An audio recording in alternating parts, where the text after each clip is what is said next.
우리가 어릴 때나 청소년기에는 친구가 없다는 것이 종종 이상한 일로 여겨집니다. 그래서 많은 사람들은 친구를 사귀고 그 관계를 유지하기 위해 노력해야 한다고 믿습니다. 그러나 현대 사회에서는 많은 사람들이 굳이 많은 친구를 가질 필요성을 느끼지 않습니다.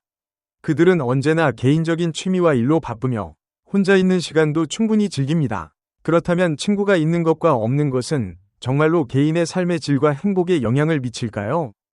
대부분의 사람들은 어린 시절이나 학창 시절에 친구를 사귀입니다. 하지만 성인이 되어 직장을 갖고 이전과 다른 곳으로 이동하면서 오래된 친구들과의 거리는 점점 멀어집니다. 처음에는 여전히 연락을 유지하고 1년에 한 번씩이라도 모임을 갖지만 시간이 지남에 따라 유대감이 점차 희미해집니다. 나이가 들수록 각자의 가치관과 삶의 방식이 더 뚜렷해지고 안정적으로 자리 잡게 됩니다.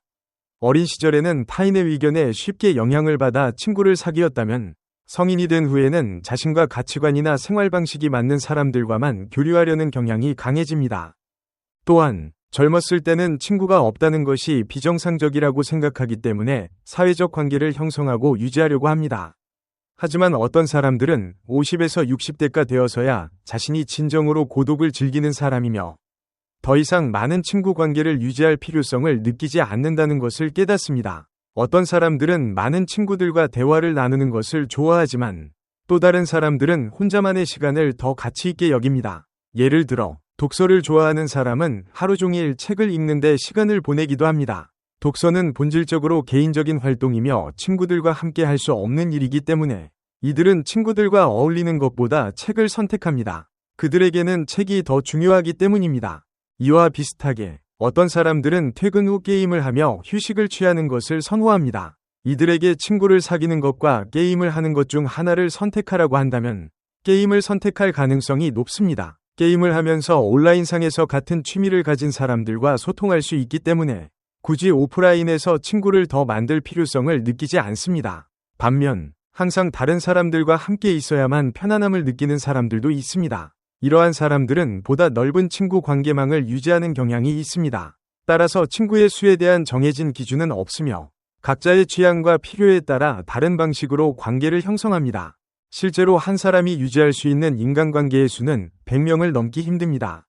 대부분의 사람들은 50명 이하의 친구 관계를 유지하며 때로는 30명 안팎의 소규모 그룹만을 갖기도 합니다. 이는 사회적 그룹이 형성되는 방식과도 유사합니다. 예를 들어 하나의 군대 부대는 보통 30명 내외로 구성되며 학급 또한 대개 30명 정도의 학생으로 이루어집니다. 사람들과의 관계가 이 숫자를 넘어가면 점점 더 멀어지고 형식적인 관계로 변할 가능성이 큽니다. 이를 간단하게 확인하는 방법이 있습니다. 지금 떠오르는 사람들의 이름을 자연스럽게 적어보세요. 억지로 기억해내려 하지 않고 자연스럽게 떠오르는 이름들을 적다 보면 어느 순간 망설이게 되는 지점이 있을 것입니다. 그 순간이 바로 여러분의 관계망의 한계점입니다. 대부분의 사람들에게 이 숫자는 대략 10에서 15명 정도입니다. 이들은 여러분과 가장 긴밀하게 연결된 진정한 친구들입니다. 사람마다 성공을 정의하는 방식도 다릅니다. 어떤 사람에게 성공이란 나이가 들어서도 편하게 만날 수 있고 깊은 대화를 나눌 수 있는 친구들이 있는 것입니다. 하지만 어떤 사람에게는 성공이란 경제적 안정과 직업적 성취를 의미합니다. 많은 친한 친구가 있더라도 원하는 경제적 수준에 도달하지 못했다면 그 사람은 여전히 자신이 성공하지 못했다고 느낄 수 있습니다. 반대로 지나치게 사회적 관계에 집착하는 사람들은 이러한 딜레마에 빠질 가능성이 큽니다. 많은 사람들을 자주 만나는 사람이 있지만 그러기 위해서는 일정한 매력이 필요합니다. 많은 사람들에게 호감을 얻는 것은 단순한 우연이 아니라 여러 요소에 따라 결정됩니다. 그들이 만들어내는 분위기, 매력적인 외모, 경제적 안정성, 그리고 함께 있을 때 상대를 즐겁게 만드는 능력 등이 그 요소들입니다. 이러한 조건을 갖춘 사람들은 누구와의 만남이든 주도적으로 약속을 잡으면 거의 확실하게 긍정적인 반응을 얻을 수 있습니다. 따라서 관계를 유지하는 것에 대해 걱정할 필요가 없으며 자신이 원하는 사람만 만나고 맞지 않는 사람은 자연스럽게 멀리할 수 있습니다. 반면 인간관계를 지나치게 중요하게 여기는 사람들은 자신이 만나고 싶은 사람과 실제로 자신을 만나고 싶어 하는 사람 간의 불균형을 겪는 경우가 많습니다. 그들이 아무리 연락을 유지하려 해도 결국 떠나가는 사람은 생기기 마련입니다. 새로운 사람을 만나 흥미로운 관계를 기대하는 순간 기존의 친구 중 누군가는 점점 멀어질 수도 있습니다. 그렇기 때문에 원하는 관계가 뜻대로 이루어지지 않는다면 자신의 일부 면을 돌아보고 변화시켜야 할 시점일 수도 있습니다. 누구도 타인을 공개적으로 무시할 권리는 없지만 그렇다고 해서 모든 사람이 우리를 좋아해야 한다는 법도 없습니다. 누구나 특정한 사람을 좋아하지 않을 자유가 있으며 관계에서 소외되지 않으려면 우리는 보다 유쾌하고 편안한 사람이 되는 것이 중요합니다. 만약 어떤 사람이 많은 친구를 가져야 한다는 강한 필요를 느낀다면 이는 그가 인간관계에 위존하고 있다는 신호일 수 있습니다. 위존에는 여러 형태가 있습니다. 어떤 사람들은 결정을 내릴 때마다 타인의 의견을 필요로 합니다. 옷을 고르는 것부터 물건을 구매하는 것까지 항상 주변 사람들의 확인을 받아야만 안심합니다. 이러한 유형은 인정받고 싶어하는 욕구로 인해 타인에게 위존하는 경우입니다. 반면 독립적인 성향을 가진 사람들은 일단 스스로 결정을 내리고 실행에 옮긴 후 실패했을 때에야 비로소 도움을 요청합니다. 이러한 성향은 타고난 기질과 성장 환경에 의해 형성되며 성격의 일부가 됩니다. 그러나 독립성이 무조건 좋은 것이고 위존성이 반드시 나쁜 것이라고 단정할 수는 없습니다. 독립적이지만 능력이 부족한 사람은 자신이 도움을 받아야 한다는 사실을 깨닫기까지 많은 문제를 일으킬 수도 있습니다. 반면 위존적이지만 친절하고 매력적인 사람은 주변에서 자연스럽게 도움을 주려 하기 때문에 오히려 관계를 원활하게 유지할 수도 있습니다. 따라서 독립성은 장점이고 위존성은 단점이라고 단순하게 평가하는 것은 바람직하지 않습니다. 위존적인 성향을 가진 사람들은 어려움을 겪을 때 친구들에게 위지하려는 경향이 있습니다. 그래서 늘 일정한 친구 그룹을 유지하려 합니다. 하지만 위존적이면서도 자연스러운 매력을 지닌 사람들은 굳이 도움을 요청하지 않아도 주변에서 자발적으로 도와주려 합니다. 이런 경우 그들의 위존성은 쉽게 눈에 띄지 않습니다. 반대로 위존적이면서도 성격이 불편한 사람들도 있습니다. 이러한 사람들이 상사가 되면 능숙한 업무 분배 능력 때문이 아니라 단순히 자신이 할 수 없어서 계속해서 일을 떠맡기는 경향이 있습니다. 하지만 그들의 태도는 마치 지시를 내리는 것처럼 보이기 때문에 주변 사람들은 그들이 사실상 위존적인 성향을 가지고 있다는 사실을 쉽게 인식하지 못합니다. 친구가 많음에도 불구하고 여전히 불행을 느끼는 사람들에게는 공통된 특징이 하나 있습니다. 바로 보복 심리입니다. 모든 관계에서 우리는 가끔 손해를 보더라도 기분 나빠하지 않을 필요가 있습니다. 이러한 태도가 바로 우정의 기반이 되기 때문입니다. 하지만 모든 상황에서 철저히 계산하는 심리를 가진 사람이 있다면 우정도 긴장 상태에 놓이게 됩니다. 예를 들어 어떤 물건을 샀는데 사기를 당한 기분이 들면 즉시 항의하여 공정을 요구할 것입니다.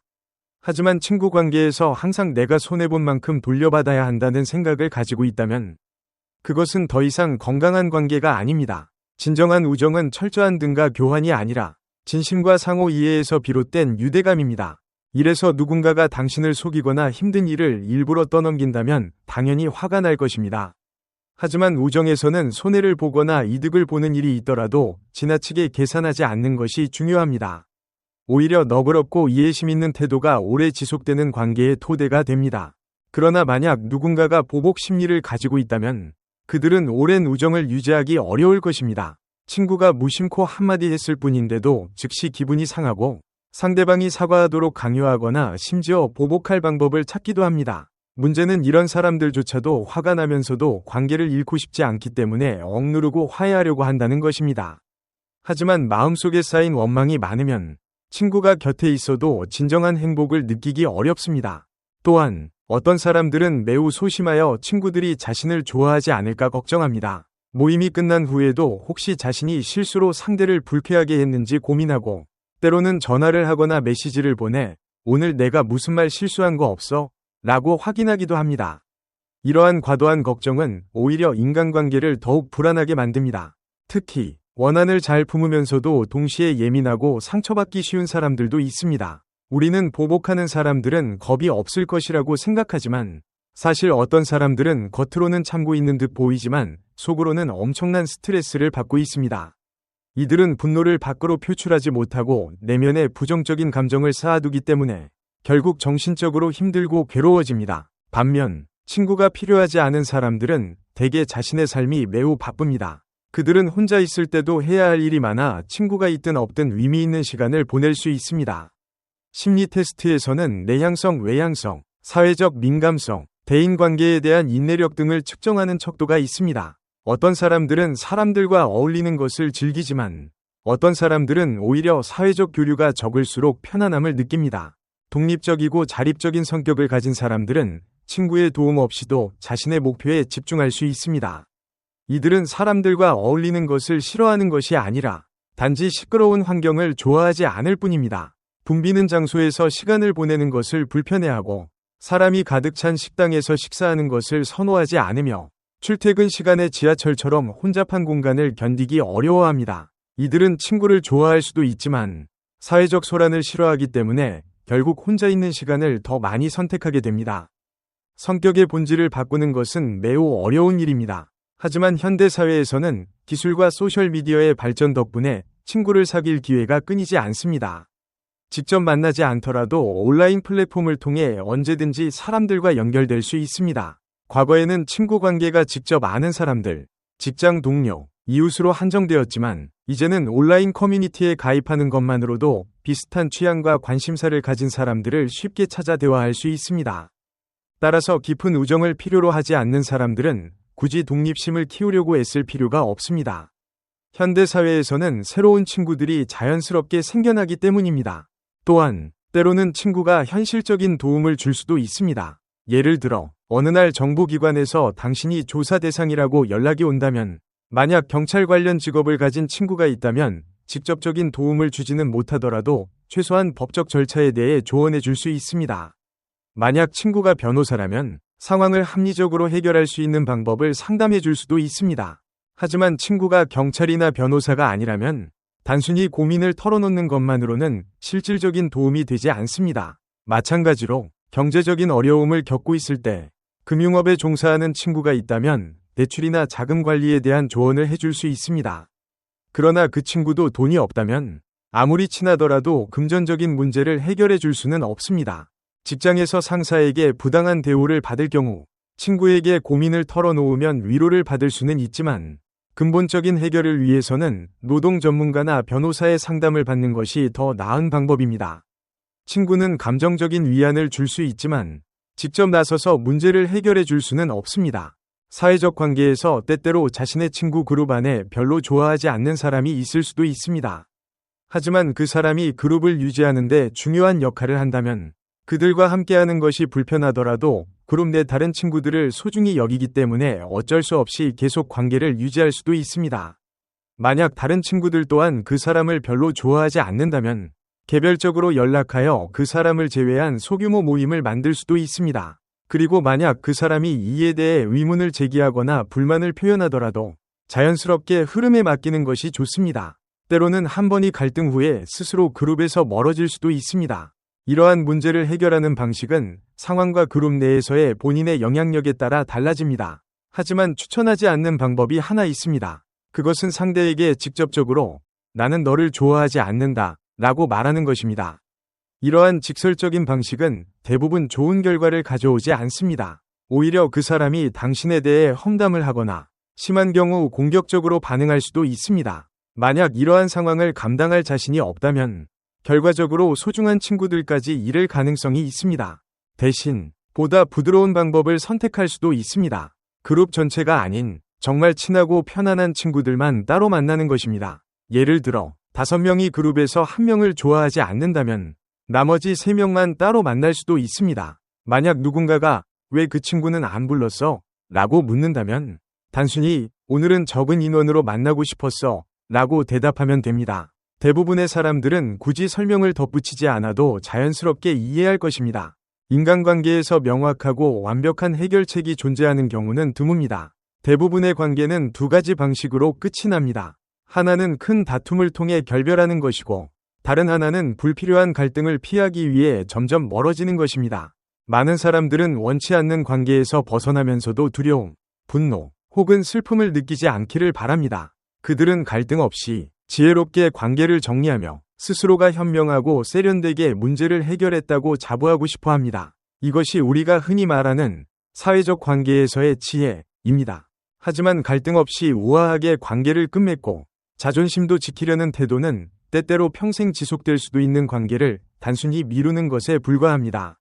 따라서 완벽한 이별, 찾기보다는 완전히 편안한 결말은 없다는 사실을 받아들이는 것이 더 현명합니다. 누군가는 반드시 상처받거나 불편함을 느낄 것이고 그것이 어쩔 수 없는 현실이라는 점을 인정하는 것이 중요합니다. 이를 받아들이면 죄책감이나 후회를 덜고 보다 현실적으로 관계를 정리할 수 있습니다.